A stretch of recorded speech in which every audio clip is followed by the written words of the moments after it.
Welcome to the Learning Pines YouTube. We hope this video helps. You begin by preparing documents and heading straight to an Aadhaar enrollment or update center. This is the only reliable channel for changing the mobile link to Aadhaar. Once at the center, request the Aadhaar update/correction form and print your current Aadhaar details to confirm.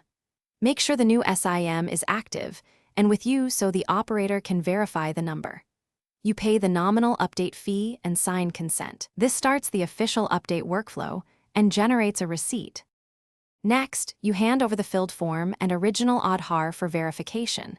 The operator will capture biometrics or authenticate with a live fingerprint scan to prove it's really you. They will enter the new 10-digit mobile number into the system and trigger an OTP to that number for immediate verification, so keep the phone handy. Once confirmed, you receive an update request number, EARN, on the receipt. Note this down because it lets you track status online and is proof your request has been accepted.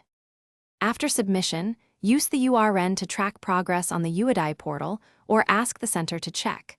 Most mobile updates complete within a few days, but can take longer. Once the change shows complete, verify by requesting an OTP on your new number when needed. If the update fails or stalls, return to the same center with your URN and documents to correct errors. And if necessary, escalate to UIDAI support or file a grievance using the SRN.